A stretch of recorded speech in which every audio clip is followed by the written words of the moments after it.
Hello guys, आप सब कैसे हो? उम्मीद करते हैं आप सभी लोग अच्छे होंगे। तो गाइज, आज की इस वीडियो में हम बात करेंगे अबाउट टू। और अबाउट टू में हम पास्ट टेंस के बारे में बात करेंगे। और मैं आपको अबाउट टू में जो प्रेजेंट है, प्रेजेंट के बारे में मैं आपको अच्छी तरह से बता चुका हूँ कि उसमें पहचान क्या होती है, हेल्पिंग वर्ब क्या होती है और क्या रूल होते हैं और कैसे ट्रांसलेट किया जाता है। इन सभी के बारे में हम डिस्कस कर चुके हैं। अगर अभी तक आप पिछली वीडियो नहीं देखी है तो मैं इस वीडियो के डिस्क्रिप्शन बॉक्स में उस वीडियो का लिंक दे दिया हूँ। तो आप क्या करिए, लिंक ओपन करके पहले उस वीडियो को देख लीजिए। तो गाइज, आज की इस वीडियो में हम बात करेंगे पास्ट टेंस अबाउट टू के केस में। तो अब हम इसमें देखेंगे कि अबाउट टू केस में पहचान क्या होती है और उसमें रूल कैसे होते हैं और कैसे ट्रांसलेट किया जाता है। इन सभी के बारे में आज हम डिटेल में बात करेंगे। वीडियो में आगे बढ़ने से पहले अगर आप चैनल पे नए हैं तो चैनल को सब्सक्राइब कर लें और वीडियो को लाइक करना ना भूलें। तो चलिए गाइस, बिना टाइम वेस्ट किए वीडियो को स्टार्ट करते हैं। अबाउट टू और अबाउट टू के केस में जो आपका दूसरा केस है जिसको हम बोलते हैं पास्ट टेंस। और पास्ट टेंस में हम देखेंगे पहचान क्या होती है, हेल्पिंग वर्ब क्या होती है, वर्ब क्या होती है। अगर हमको अबाउट टू के केस में पास्ट टेंस मिलता है तो इसको हम कैसे ट्रांसलेट करेंगे। देखिए, पहले आपको क्या करना पड़ेगा, इसकी पहचान आपको जानना पड़ेगी। पहचान क्या होगी? तो पहचान में क्या, कोई भी सेंटेंस जब आपको मिलेगा तो उस सेंटेंस के अंत में आपको वाला था, वाले थे या वाली थी, ये आपके जो है सेंटेंस के एंड में मिलेंगे। तो ये आपको क्या बताएगा, अबाउट टू के पास्ट में ये पहचान हो जाएगा। फिर इसके बाद हम इसमें हेल्पिंग वर्ब कौन सी यूज करते हैं, जिसको हम शॉर्ट फॉर्म में एचपी बोलते हैं। इसमें हेल्पिंग वर्ब हम यूज करते हैं वाज या वर प्लस अबाउट टू। ठीक है। इसके बाद वर्ब कौन सी यूज करते हैं, मतलब वर्ब में कौन सी फॉर्म को हम यूज करते हैं। तो इसमें हम वर्ब की फर्स्ट फॉर्म या इसको हम B1 कहते हैं।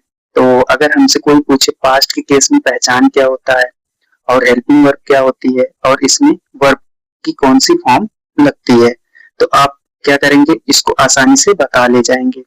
तो अब हम आगे बात करते हैं कि जो इसमें सेंटेंस मिलेंगे तो उन सेंटेंस के कैसे रूल्स होंगे और पॉइंट क्या होगी, उनके बारे में हम डिस्कस करेंगे। तो अब देखिए, आगे हमने क्या लिखा है, रूल ऑफ ट्रांसलेशन, मतलब ट्रांसलेट करने का नियम। तो जब आपको पहला सेंटेंस मिलेगा अफर्मेटिव में, अबाउट टू के केस में अफर्मेटिव सेंटेंस मिलेगा तो उसमें पॉइंट क्या होती है और रूल क्या होता है। तो शॉर्ट फॉर्म में हम लिख लिए एएस, मतलब अफर्मेटिव सेंटेंस का ट्रांसलेट करते समय सर्वप्रथम सब्जेक्ट के अनुसार हेल्पिंग वर्ब वाज या वर, अबाउट टू तथा वर्ब की फर्स्ट फॉर्म का प्रयोग करते हैं। अब इस पॉइंट की हेल्प से देखिए हम क्या किए हैं, स्ट्रक्चर या रूल बना लिए हैं। रूल क्या है, सब्जेक्ट, और सब्जेक्ट के अनुसार हम क्या करेंगे, हेल्पिंग वर्ब वाज या वर, अबाउट टू प्लस वर्ब की फर्स्ट फॉर्म। फिर इसके बाद आपका दूसरा सेंटेंस क्या है, निगेटिव सेंटेंस। अब निगेटिव सेंटेंस में पॉइंट क्या होती है, निगेटिव सेंटेंस का ट्रांसलेट करते समय सर्वप्रथम सब्जेक्ट के अनुसार हेल्पिंग वर्ब वाज या were plus not, about to तथा वर्ब की फर्स्ट फॉर्म का प्रयोग करते हैं। तो अब इस पॉइंट की हेल्प से रूल क्या हो जाएगा, सब्जेक्ट वाज या were plus not plus about to verb की फर्स्ट फॉर्म। तो अब देखिए तीसरा सेंटेंस क्या है, तीसरे सेंटेंस में आपका है इंट्रोगेटिव सेंटेंस। अब इंट्रोगेटिव सेंटेंस का पॉइंट और रूल क्या होता है, इंट्रोगेटिव सेंटेंस का ट्रांसलेट करते समय सब्जेक्ट के पहले, अब सब्जेक्ट के पहले आपकी हेल्पिंग वर्ब क्या हो जाएगी, वाज या वर, कॉमा सब्जेक्ट के बाद अबाउट टू वर्ब की फर्स्ट फॉर्म का प्रयोग करते हैं। तो रूल क्या हो जाएगा या स्ट्रक्चर, देखिए यहाँ पर आपका सब्जेक्ट हो गया और सब्जेक्ट के पहले आपका क्या हो गया, जो है हेल्पिंग वर्ब वाज या वर, फिर सब्जेक्ट के बाद हम क्या करेंगे, अबाउट टू का प्रयोग करेंगे और वर्ब की फर्स्ट फॉर्म और लास्ट में question mark. Interrogative plus negative sentence का ट्रांसलेट करते समय सब्जेक्ट के पहले वाज या वर, फिर कॉमा सब्जेक्ट के बाद नॉट, अबाउट टू वर्ब की फर्स्ट फॉर्म का प्रयोग करते हैं। रूल क्या हो जाएगा, देखिए सब्जेक्ट हो गया और सब्जेक्ट के पहले क्या हो जाएगा, वाज या वर, इसके बाद नॉट, अबाउट टू वर्ब की first form plus question mark. तो ये आपके हो गए सभी सेंटेंस के रूल्स और पॉइंट। तो आपको रूल्स और पॉइंट अच्छे से समझ में आ गया होगा। अब हम क्या करते हैं, ट्रांसलेट कर लेते हैं। और ट्रांसलेट में हम क्या करेंगे, एक ही सेंटेंस लेंगे, ना तो उसमें सब्जेक्ट चेंज करेंगे और ना तो हम वर्ब चेंज करेंगे, जिससे आपको अच्छे से समझ में आ जाए। तो चलिए उसको हम देख लेते हैं। अब जैसे देखिए, ये आपके यहाँ पर 4 सेंटेंस हैं। अब इन चारों सेंटेंस को हमको क्या करना है, ट्रांसलेट करना है। तो कैसे ट्रांसलेट करेंगे, अभी हम इन चारों सेंटेंस के रूल्स के बारे में बात किए हैं और रूल आपको अच्छे से समझ में आ गया होगा। तो चलो हम इसको ट्रांसलेट करते हैं। देखो, ट्रांसलेट करने के लिए पहले हम क्या करेंगे, इस सेंटेंस को पढ़ेंगे। वह जाने वाला था, अब इस सेंटेंस है, अब इसको हमको ट्रांसलेट करना है। तो अब हम कैसे ट्रांसलेट करेंगे, तो पहले हम देखेंगे, देखिए वाक्य मतलब इस सेंटेंस के एंड में क्या है, था। और आप सब पढ़े होंगे कि था क्या बताता है, एक किस टेंस की पहचान है, आपका पास्ट टेंस की पहचान होती है। ठीक है, इसके बाद अगर हम इसी था में वाला था जोड़ देंगे तो ये बन जाएगा आपका अबाउट टू। इसका बन जाएगा अबाउट टू। ठीक है, ये अबाउट टू का केस हो जाएगा। क्लियर यहाँ पर।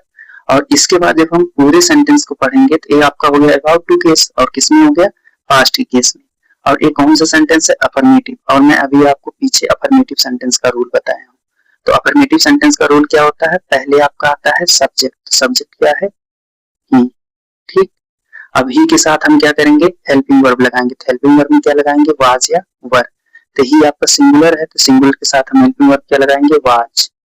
ठीक है, इसके बाद हम क्या करेंगे, अबाउट टू।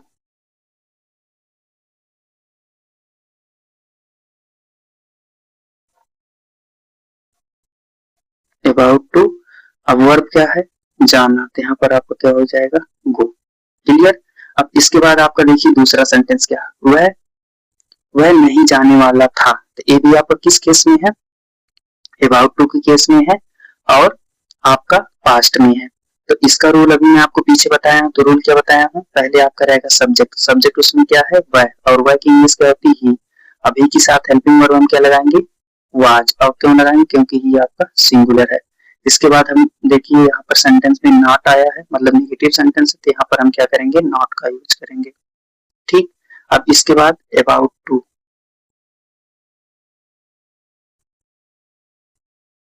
फिर क्या है, वर्ब जाना। तो जाना की इंग्लिश क्या होती है, गो।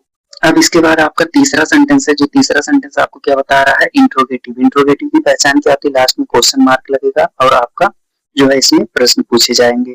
तो ये इसका भी हम रूल बता चुके हैं।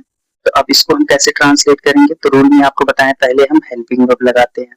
अब हेल्पिंग वर्ब हम कैसे लगाएंगे, ये जो सब्जेक्ट है, सब्जेक्ट के अनुसार पता करेंगे कि वाज लगेगा कि वर लगेगा। सब्जेक्ट आपका सिंगुलर है, तो सिंगुलर के साथ हेल्पिंग वर्ब क्या हो जाएगी, वाज। ठीक है, इसके बाद सब्जेक्ट क्या है, ही। अब हम क्या करेंगे, अबाउट टू का यूज करेंगे। ठीक, इसके बाद हम क्या करेंगे, वर्ब लगाएंगे। वर्ब क्या हो जाएगा आपका, गो, और गो के बाद क्वेश्चन मार्क। फिर इसके बाद लास्ट सेंटेंस है आपका इंट्रोगेटिव प्लस निगेटिव। इसका भी रूल हम बता चुके हैं। अब हम क्या करेंगे, रूल को यूज करके इसको हम ट्रांसलेट कर लेंगे। तो रूल में सेम यही है, क्योंकि देखिए जब कोई भी सेंटेंस आपका इंट्रोगेटिव वर्ड से स्टार्ट होता है तो उसके स्थान पे हम हेल्पिंग वर्ड का यूज करते हैं।